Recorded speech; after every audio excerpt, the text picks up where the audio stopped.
Welcome to the Qualified Tutor podcast. I'm your host, Ludo Miller, and I'll be interviewing tutors and thought leaders from across the tutoring landscape to inspire, inform, and motivate you to become the best tutor you can be. The Qualified Tutor community is a safe and supportive space for tutors who love to learn and grow. We offer training, resources, ideas, and a chance to connect with like-minded tutors. If you'd like to continue the conversation, join our Qualified Tutor community at www.qualifiedtutorcommunity.org or find it in the show notes. Welcome to the first in a new podcast series in which Qualified Tutor will chat to Bramble, the AI-driven tutoring platform, about the power of online learning and a new path for tutoring. Bramble's platform hosts online sessions for tutors of any kind to use with students.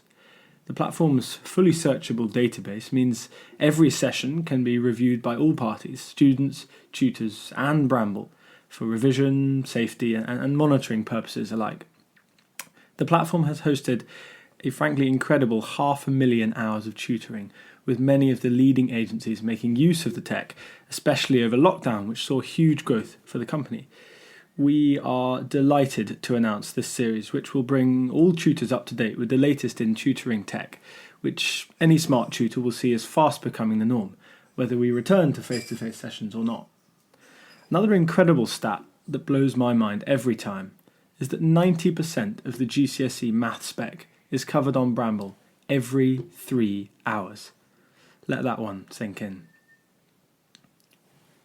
By bringing Bramble and their co-founder Will Chambers onto the pod, we hope to diversify your listening experience, teaching you about the cutting edge in educational technology and demonstrating how powerful recent advances in online tutoring are turning it from an area sidelined and overlooked by many to a leading force in the industry. Enjoy.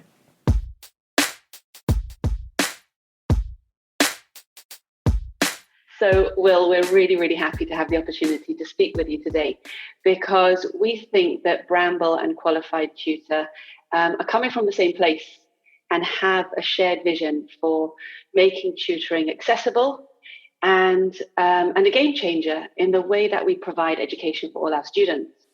So, you know that we have some warm-up questions that will give us a sense of who you are and where you're coming from, and make our understanding of Bramble that much more contextualized.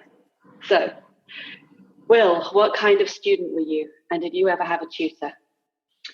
So probably not the most exciting answer to that one, in that I was a pretty diligent student, to be honest. I think I was ultimately very competitive, be it on a sports field or in school.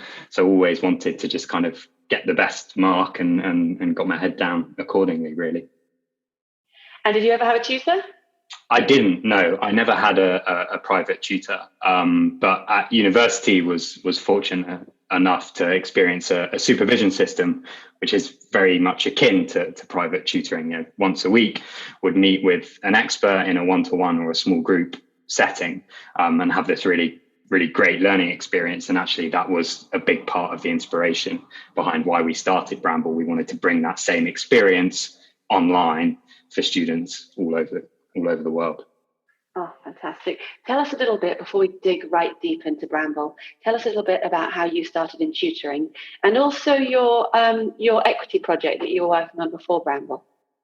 Yeah, so Bramble was born out of this social enterprise we were working on when I was still at university, which was matching up state sixth form students with Cambridge undergrads for free mentoring and tuition. That obviously had to take place online because the tutors and the mentors were in Cambridge, and the students were dotted around the country. So that really was my first foray into tutoring, trying to take that supervision experience I'd had, offer it to a wider group. And in doing that, we obviously went looking for a platform to deliver the tutoring. And we were pretty underwhelmed by what was out there. Back then, everyone was using Skype, but substitute Zoom or Teams, it's the same story. You know, a video conferencing tool is designed for meeting, not teaching. So we wanted to go beyond that and deliver an experience that was richer than what was currently out there. So as a result of that, we kind of pivoted our focus and started building Bramble. Fantastic. So tell us more about Bramble, Will. So there's kind of three things we do differently to a video conferencing tool. We're a live online tutoring platform designed for one-to-one and small group teaching. And we do those three things differently versus the video conferencing tools. So the first one, perhaps the obvious one, is just making the lesson more interactive. So giving the tutor and the student an interactive space to work in together. We talk about that as a shared notebook, and you think about it as a kind of interactive whiteboard that they can upload resources to, add annotations on top of, talk to each other, see each other. So that's what you might expect from a kind of online tutoring solution. We've done a lot of work around simplicity and performance. We've made it very, very easy to use and very fast.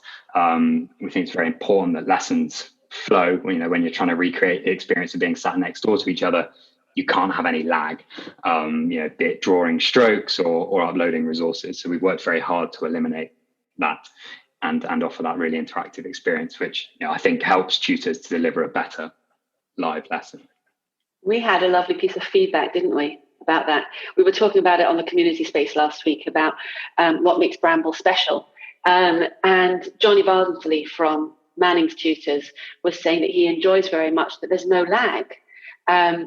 And then on reflection, you sort of realize that one of the ways that we manage a student's learning pace is by the pace at which we present material. So if it was that there was a lag and all the information was backed up and then landed in the student's screen in one go, it could be quite overwhelming.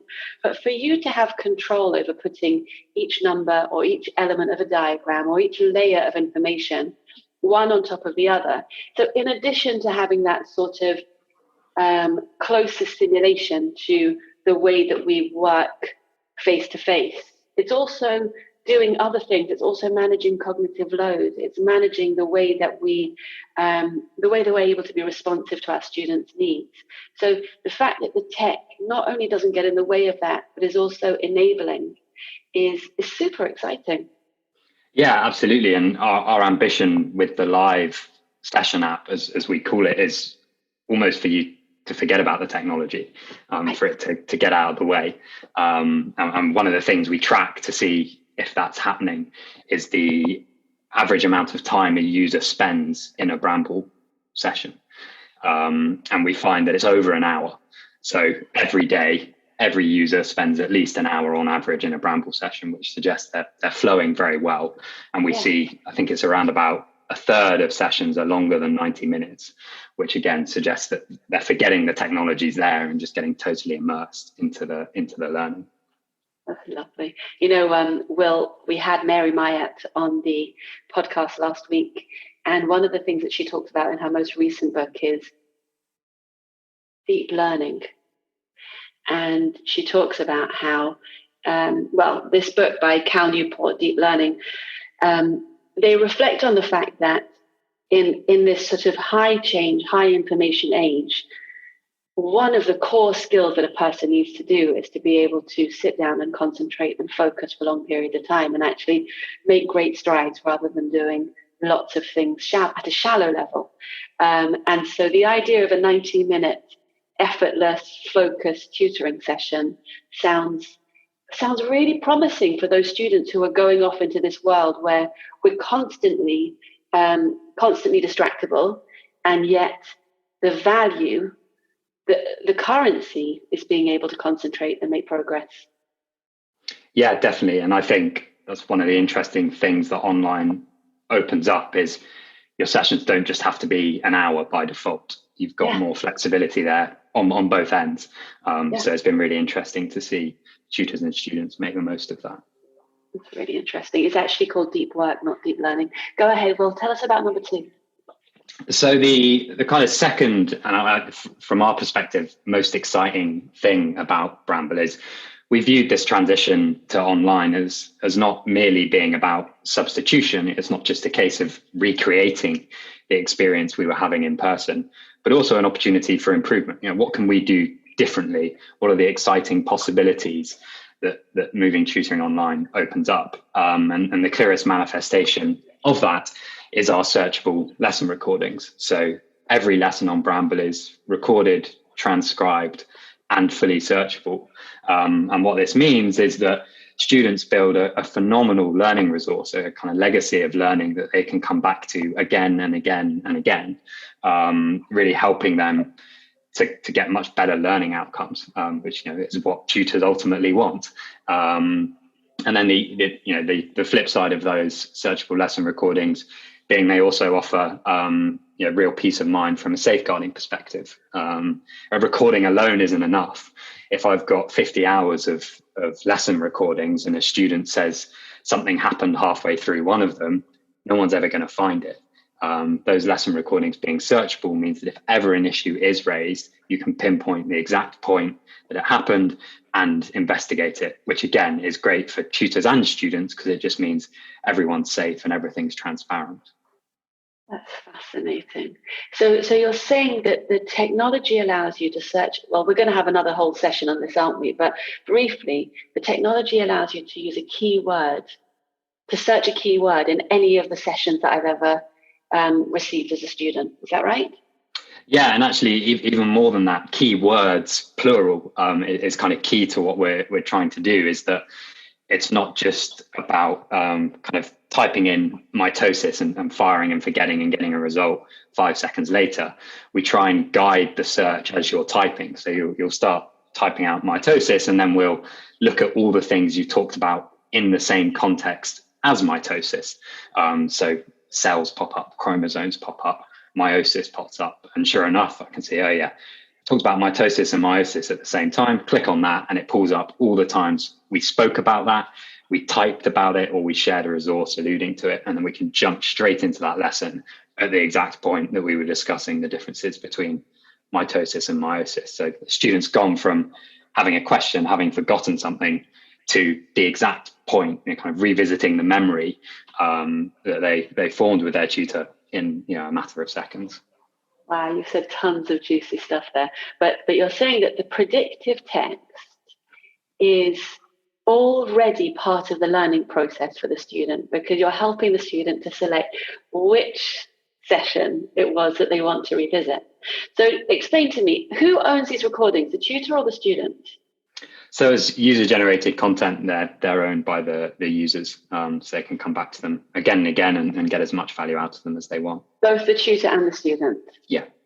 So one of a tutor's big goals is to make their student independent. And having the recordings of all the sessions is a fantastic way to make that student independent, because they can revisit without having to book in for another session. Absolutely. Right. And so that legacy of learning that you're talking about, that really can become a bank of lessons that student's ever attended, that they can look back on. And when we talk about building knowledge, and we talk about assessment, one of the problems with assessment is that it tends to be a very isolated question. So you'll ask a student to define the parts of a cell, or to define the nucleus. And unless you ask them to define the nucleus in relation to all the other parts of the cell, you don't actually know how much they understand about the domain. But the way that you're describing this contextualized learning, where every time you look up nucleus, you're going to find all the sessions that had anything to do with nucleus, is reinforcing this powerful architecture of knowledge, which is what now students to go forward having. So instead of being able to jump hoops, teaching them to answer exam questions, you're actually teaching them the subject domain in a much broader way, which they can hold on to for much, much longer. Yeah, absolutely. And it's really exciting to see you kind of hit upon that guided search and context as key, because that is something we think is really important to emphasize, is that this isn't just typing something into a search bar. It's all about those links and connections you make. And I know, chatting to a number of teachers, that's what they've been excited about. The exact example you described is that how does this concept nucleus link to other things I've learned about in biology, rather than just viewing it as an isolated thing. And searchable lesson recordings start helping students to make those links. And next time I'll think of an English example just to balance it out. But I tell you what, my instinct is that the students are going to show us how far this concept can go, because do you know what I mean? They'll show us how to use it, really. You just sort of put it out there and see what they do with it. And we're going to get to that in a second in terms of how people are using Bramble, which is really the point of today's podcast, because you've done some incredible research, haven't you? That is bigger. It's just on a larger scale than most of us are able to run as tutors. But I think there was one third element that you wanted to share with us about Bramble before we move on to that. Yeah, well, the third point really links quite closely to those searchable lesson recordings, and then the point we discussed afterwards around links. But it's really just emphasizing the insight that those searchable recordings provide, be it to the student in terms of the AI synopsis of what I covered in any given lesson and how that progressed over time, those links, and then tutor side. I know we've talked before about the opportunity that opens up for reflection and review and development, to be able to look at your recordings, go back to them, even something as simple as the balance of the amount of words I spoke in the session versus the student spoke, and is that what I wanted it to be? It's not to say it should be A or it should be B, but am I being intentional about what that is? Are there certain terms that I use too much that pop up in my synopses, and actually it's a bit of a verbal tick, and I want to say that less. So yeah, that kind of insights piece is the last one. It could be too much information, Will. Well, we tutors re-listen. I've heard from a number who do. We haven't kind of looked at that data on a large scale yet. I think what we'll probably talk about a little bit later is that measurement and assessment piece, and then mapping some of those things to these other engagement and data points. Do we find that tutors who seem to deliver better results revisit their recordings more? That's a very interesting question to be able to ask. We haven't answered it yet, but we're able to ask it. Fantastic. Okay, so let's go. You launched a study which we'll share alongside this podcast. Give us the big picture, and then drill down into some key points. Yeah, so we ran this survey back in June. So obviously, everyone had had to shift. Yeah, all of their education online, obviously schools, but also tutoring. And as ever, there's kind of a bit of a dearth of information on tutoring, and in particular online tutoring.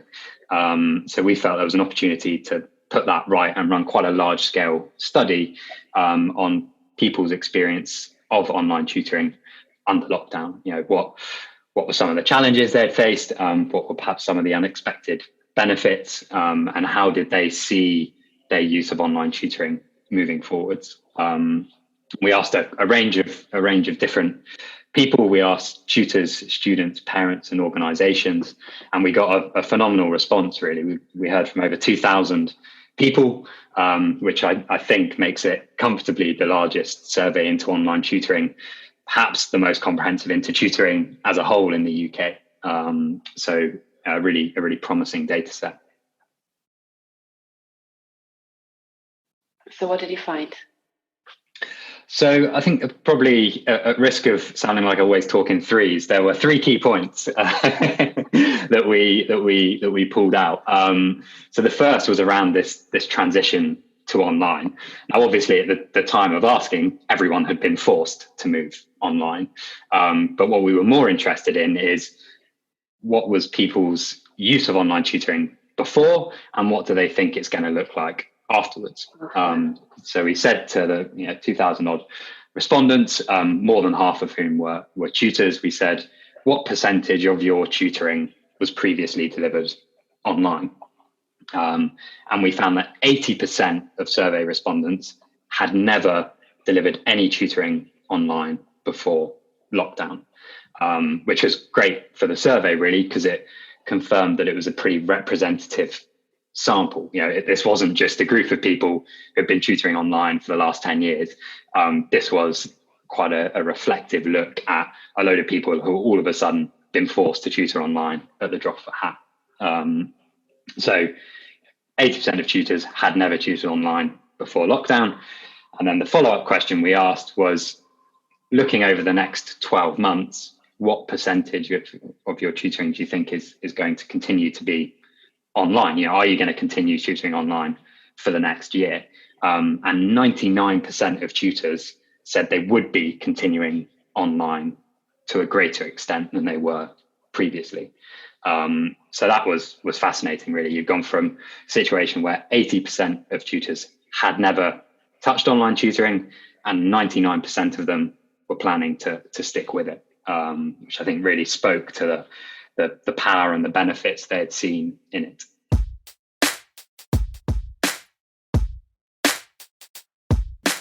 And now, a brief word from our founder, Julia Silva. If you'd like to hear more about the ideas we touch on here, or gain the tools to take your own tutoring to the next level, the Qualification for Tutors could be for you. This live online seminar is facilitated by industry experts who, over 4 Zoom workshops, will cover the foundations of teaching and learning and how it relates to you as a tutor. The workshops are full of rich discussions where you'll learn alongside other tutors and connect on a professional level. We will teach you how to be the kind of tutor every child remembers. Visit our community space at qualifiedtutorcommunity.org and sign up now for our transformative course. We'll see you there. You know, during lockdown, I listened to a podcast with James Altucher, and he spoke about how he felt that lockdown was going to accelerate things. So we have been sort of propelled into working online, and some of us had been laying those groundworks in advance. But then there was a sort of majority that was sort of pushed into it and got to discover that it's quite comfortable and quite doable and saves you a lot of petrol. So, right? So you and I both think, I think that having things shaken up and being pushed back to the drawing board in terms of how we do things in education is an opportunity. The way that you described that Bramble wasn't trying to just replicate face-to-face learning, but actually bring new elements to the tutoring session that isn't otherwise possible. That's completely exciting. And so your study is showing us that people found it comfortable to learn online. They didn't intend to, they didn't expect to, but once they got to grips with it, it worked for them. Tell us more. Well, so the follow-up question there was run around efficacy. So we said to those 4 groups of people, tutors, students, parents, and organizations, thinking about the in-person tutoring you'd had before, thinking about the online tutoring you've experienced over the last 3 months, has online tutoring been more effective, as effective, or less effective than the in-person experience you've had? Now, bearing in mind that this was a majority who had never tutored online before, had 0 experience doing it, and had to shift over at the last minute, you might expect a lot of them to have found it less effective than the in-person experience they've been used to. But actually, the converse turned out to be true. So the students were the most positive. I feel like they often don't really get a voice in these things. But it was very interesting to see that 84% of students found online tutoring to be more effective or as effective as the in-person tutoring they'd received in the past. Why? Because they were dressed for Zoom. We joke, but one of the points when I kind of come to talking about the benefits was around comfort and focus. And tutors saying that many of their students seem to feel more comfortable and more relaxed online, and that did lead to better learning. Did you find that the hours were flipped? I wouldn't be surprised to hear that there weren't many 9 o'clock sessions. So we saw throughout the kind of lockdown period 2 daily peaks, really, a mid-morning, kind of 10, 11 a.m. and then I guess a late afternoon, sort of 4 or 5 p.m. In the UK, we could see quite clear peaks. every day. That's really interesting. I wonder if you continue to sort of push the boundaries, whether students would opt for 11 o'clock in the evening tutoring sessions, because really that's when they just wake up. I have a house full of teenagers at the moment, and they really only want to talk at 11 o'clock at night. So I'd be very happy to set them up with a tutor at that time. Well, when we followed up with that efficacy question, saying, okay, well, what benefits had you seen? Trying to understand where this increase in efficacy had come from, and flexibility came out number one across the board, whether you ask tutors, students, and that flexibility was in scheduling, and it's something we'd spoken about before, but online opens up a greater window in which you can do tutoring. I don't think anyone wants a tutor coming to their house at 8 a.m. or at 10 p.m, but you could do that online if you wanted to. That's right. So you've got much larger windows, which can either be tailored to when the student is best primed for learning, or just to fit into their schedule, which can be a challenge at times. You also have international tutoring then, don't you? So you've got time zones and people working through different time zones. So a full-time tutor, certainly while schools are open, could easily be tutoring in a few different time zones during one day. Absolutely, and we see actually, if we look at a pattern of activity on a world map through Bramble throughout the day, you see it follow the sun. So you see tutors teaching out east, early in the morning, and then you see it switch over to the west and over to America come the evenings. I can imagine you just watching the globe light up with Bramble sessions. Tell us more, Will. Go deeper. So I guess I should probably just circle back to that efficacy point, and highlight that it wasn't just students who felt that way. Tutors were actually the least positive of the four groups, but still 72% of them felt online had been more effective or as effective as the in-person tutoring experience. So then digging into those benefits, flexibility came out as number one. Number two was the searchable lesson recordings, and the benefits they brought to students for learning and revision. A separate benefit that was pulled out for them was the safeguarding point. And then a few hundred tutors also recognised the value of those lesson recordings for their own training and development. So three benefits all attached to those searchable lesson recordings. Let's pull on that last thread. Tell us about tutors using the recordings to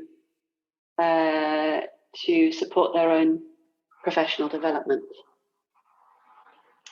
So the tutors we've heard from have said that the ability to go back and just revisit, say, a 5-10 minute section where they either felt they did something really well or they felt they struggled to articulate something, just being able to go back to that, being able to find it very quickly, very efficiently, jump straight into it, and then play it back at whatever speed they want to as well. If they want to speed it up a little bit so they can review it faster, great. If they want to slow it down, they can do that too.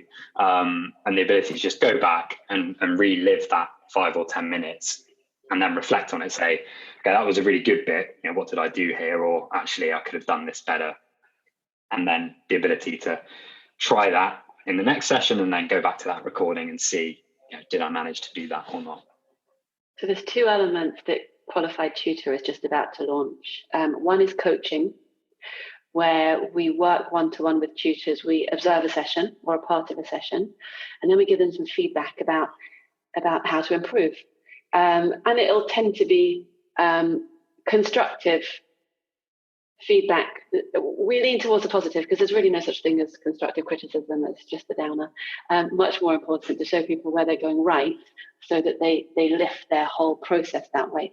So to train tutors to hear what went well in a session would be a really, really a real asset to that conversation about how to continue to improve. Because in schools right now, measuring impact and quality assurance has historically been a very, very heavy subject related to pay, and all sorts of judgments, which I shared with you a webinar that Dylan Williams, who is the leading thinker on assessment and also on teacher development, and he talks about how it's actually impossible to know whether somebody's doing a good job or not in teaching until you look at the student years later. So for a tutor to rather be able to focus on what they did today and how they could nudge it forward is a much more responsive and realistic way to help them to continue to level up. So we're going to talk about the NTP in a minute, aren't we? And the National Tutoring Programme is going to expect impact measurement. But I think that one of the things that we want to achieve here, and that your recordings are going to make, not just the recordings, but also the searchability element of the recordings, is going to make it easy for a tutor to pinpoint what they're doing so that they can reassess it. So the key piece of our 4-part workshop is the learning loop, which is a responsive teaching and learning cycle. And the fourth element of that is reassessment, where we teach people to be reflective practitioners. But that's very, very difficult when you're always in the moment and there's nobody passing by your classroom to hear how you did it. Your student doesn't know the difference between you doing it well and you doing it not well half the time. So how are you going to reassess your work? Well, recordings on Bramble, so easily accessible, mean that, you know, on my commute to work, if I ever go back to work, I can check in and listen to how I ran that session and think about how I do it next time, or hear the parts where the student stumbled so I could plan for them going forward. So it's going to take the whole reassessment process to a much more, I mean, really it's an art, the whole thing's an art, but the science of being able to access your own material in order to review it, that's new news. I think that's really, really valuable. Shall we segue straight from here into talking about the National Tutoring Programme? Yes. Super. Okay, so how is Bramble preparing to support the National Tutoring Programme? So we were involved in the pilot that ran over the summer. 2 out of 4 of the organisations involved in that pilot were using Bramble for their online delivery. We've since got a number of other providers that we're going to be working with come November. And again, there's sort of 3 things we're trying to bring to the party. The first is that legacy of learning for students. You know, much of the language around the NTP is all about this being a legacy, not just being a one shot. And the clearest way you could demonstrate that is by giving the students a learning resource that they can come back to again and again and again. So rather than it being a 15-hour block of tutoring, some of which is remembered, some of which is forgotten, it's a 15-hour block of tutoring with 15 hours worth of high quality content that they can come back to again 3 months later, 6 months later, 12 months later. So I think that is really important, because it moves that talk about legacy from kind of words to really clear actions. So that is a key focus for us, and emphasizing the value that brings from an online perspective. I mean, to me as a tutor, that's really, really clear that it not only it's high quality content, but it's also personalized. And I was there the first time, and I learned it with you the first time, and I remember which slippers I was wearing and what I'd had for breakfast.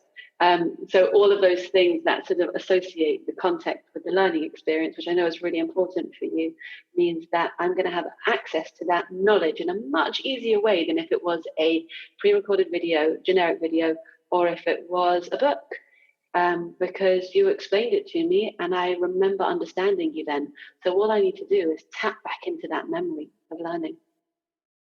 Yeah, and I think that personalization point is key. As loads of talk about personalized teaching and learning, it doesn't get more personalized than your own tutoring lessons, and using that as a revision resource ongoing.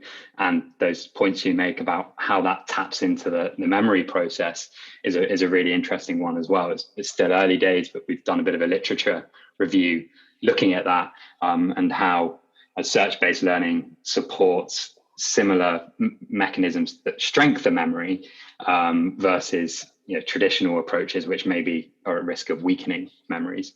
So it's probably a conversation for another day. There is some quite interesting neuroscience underpinning the value of those searchable lesson recordings and the fact that they are so personalized. Fantastic. So tell us more about your the work that you did in the summer with the NTP and what you think is going to be happening in terms of the NTP tuition partners and Bramble in the coming terms. Well, so one of the other big areas has, of course, been this piece around measurement and assessment.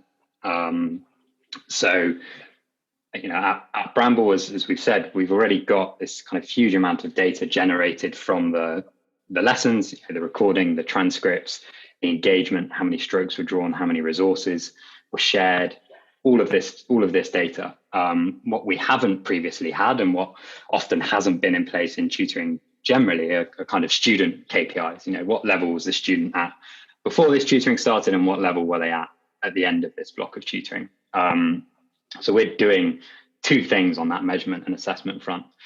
We're introducing pre and post assessments, so kind of exam style 30-minute little maths exam that the student does before their block of tutoring and again afterwards, and that will identify, you know, their overall level, but also key topics and areas that they perhaps are stronger or weaker in. So seeing how that trends over the course of a 15-hour block and the progress they make between A and B, I think is going to be super useful, and we're augmenting that with session feedback after each session as well. So for the student and the tutor to very easily be able to say, yeah, the student was very engaged today and they really understood the content, or actually, you know, they were really engaged, but they found this quite challenging. And the student likewise to be able to say, yeah, I really understood today's content, or I found it a bit more difficult. And then also asking them just a more general question about their confidence in the subject. You know, a 15-hour block of tutoring isn't very long, you know, especially when it's diluted with small groups. You know, we know one-to-one is going to have a much bigger impact. That's a separate topic. But a 15-hour block of small group tutoring isn't a lot of time. You know, just raising student confidence would be a very good start point. So measuring that kind of soft skill along with the harder, more quantitative exam, I think is going to provide us with a really interesting data set. And then the key thing is that we're going to take that measurement and assessment data and map it to the engagement data. So we'll be able to say, here's 2,000 blocks that delivered really good results. And in those blocks, we found that tutors talked more at the start of the block, and then as the sessions went on, the student voice increased. And actually students were really engaged. They were using the pen tool loads and they uploaded some of their own resources. And then we might be able to look at a block of another 2,000 sessions that didn't produce great results and find a different pattern. So we can start looking at what a good tutoring session looks like. And this is where we can apply some of the work we've been doing in artificial intelligence to find patterns in these huge data sets, where previously when we've asked a human to look at it, we just haven't been able to find what is and isn't effective. Isn't that exciting? So I don't know if you've heard it, but early on in our podcast, we spoke with Lee Elliott Major, who is one of the people who's responsible for creating the EEF's Teaching and Learning Toolkit, which is the biggest meta-analysis of what works well in teaching, but specifically interventions that schools can do. And so one-to-one tuition, you won't be surprised, ranks highly, but is very tended until this year in terms of how schools use that information. But I feel that the scale of information that you're able to draw to allow tutors to find out what works in an online tutoring context will be really, really interesting, because we could present, couldn't we, a course or a series of courses that describe what behaviors tend to have the best outcome, and we'll still have the wisdom to say, well, we're balancing hard data with the soft skills in order to see where the tutor can really make a difference to students' life outcomes, because obviously we want them to pass their exams and do well in them, but we also want them to have the the enthusiasm to start the next learning course afterwards, don't we? So they have to come out with that feeling of success rather than hothouse. And those are the kinds of trends that we could pull out from that kind of data that you're describing. That, I mean, to me, just seems like a real opportunity for learning. Yeah, I think that's the most exciting thing about it. It's being able to close that loop of the missing piece of data and start being able to identify some of these trends and patterns. And then, you know, kind of the final thing we're looking at with those providers we're working with is making sure you're able to give schools and teachers really great visibility of what their students are working on, which again has kind of been a core tenet of the NTP. Now, tutors aren't going to sit down and write a 30-minute lesson report after every lesson that takes place. You'll just be filled with gaps where it doesn't happen, or it's late, or whatever else. The great thing about searchable lesson recordings and the AI synopses we're able to generate from those is you give teachers an at-a-glance view of exactly what their students have been working on in every single tutoring session the minute that tutoring session finishes. So the tutoring session could finish 10 minutes before today's biology lesson. The teacher could quickly connect to their dashboard, see that group of students worked on human biology, that group of students worked on plant biology, and this group over here were talking about immunology. And they just go into that lesson with that knowledge in a kind of far more efficient way than they would get it from any sort of manual process. Right. So we've had these AI lesson synopses in place for ages, kind of word clouds showing what was discussed in a session, but this is the best use yet for them, because for a tutor and a student, it's a reminder of what I covered. For a teacher, it's just a brilliant way of conveying that information very quickly. Yeah, I mean, word clouds are so visually accessible, aren't they? But as you're describing that, it does occur to me that the teacher could just ask the students. Yeah, definitely. But I'm saying that in the most, friendly of ways, because I think it's really important to remember that we could generate all the data in the universe, but if we forget to talk to our students, then we're really missing a trick. But I think again, it's all about kind of freeing up the time to do that, right? Yeah. Which is why I think the efficiency point is key. If the teacher knows they can log on, they have a comprehensive record, and in 1 minute they can look and see what was covered, then they can spend the other 9 minutes talking to the students about what was covered, rather than trying to dig through a load of handwritten stuff that's got some bits and pieces missing, and suddenly the 10 minutes is gone. 100%. Okay, so let's take exactly that and say, it seems to me that what you're saying about Bramble is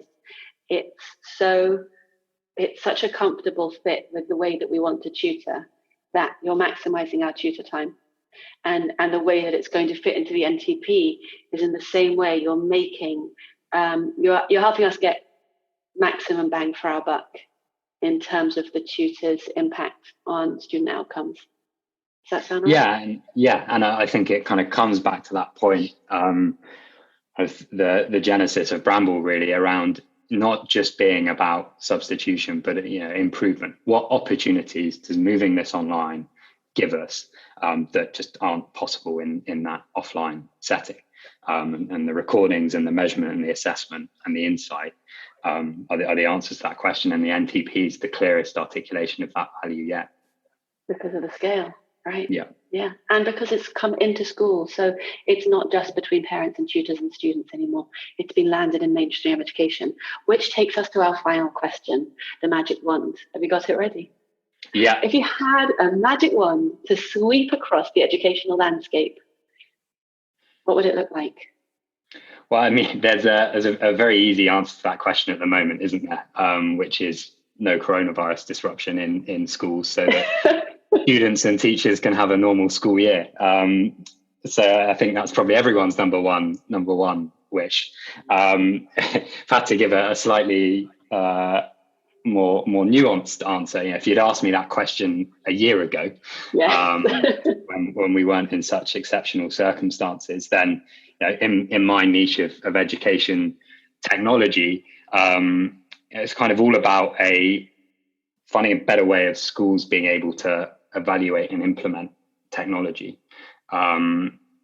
it's very difficult for a school when they're bombarded left, right, and centre from technology providers to know what works, what doesn't work, how they implement stuff, how they make stuff a success. And it's struck me in conversations we've had where we're talking to teachers whose job is teaching and looking after all these children, and they don't have the time or the kind of background to be evaluating technology solutions. But increasingly, technology touches everything we do.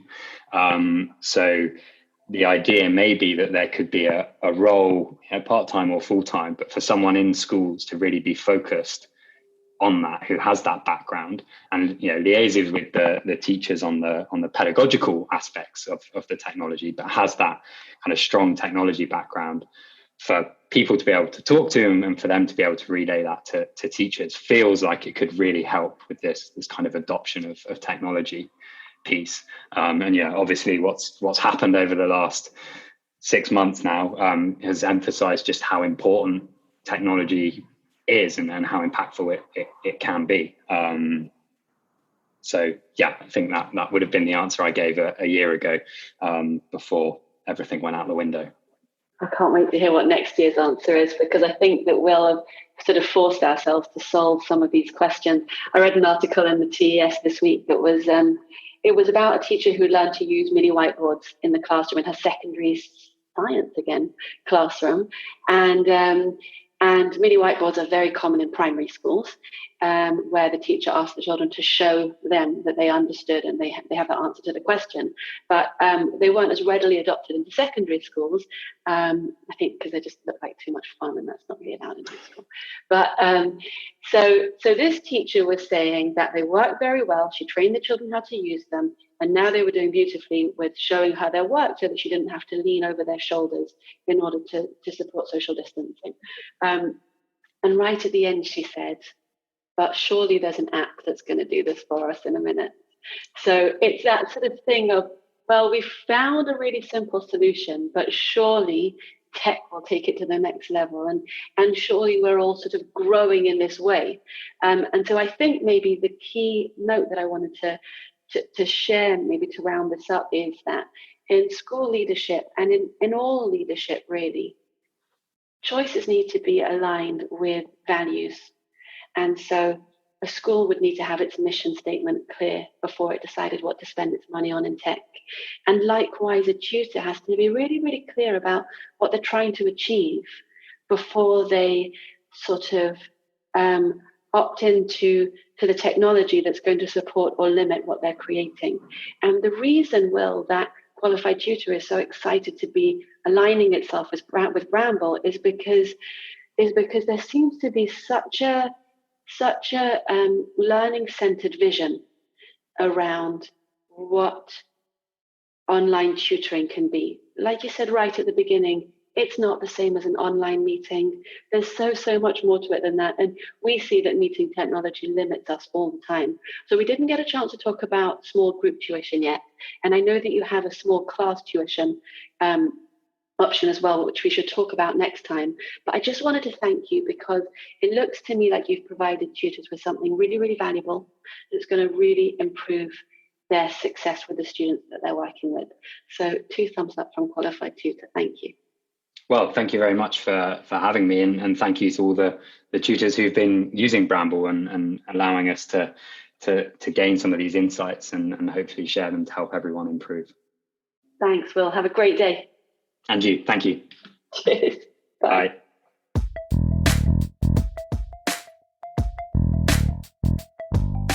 Thanks for listening to the Qualified Tutor podcast, where tutors share their expertise to support the tutoring community. If you'd like to continue the conversation, join our Qualified Tutor community at www.qualifiedtutorcommunity.org or find it in the show notes below. We exist to connect, share, and learn with you, because tutoring is a small job that makes a big difference.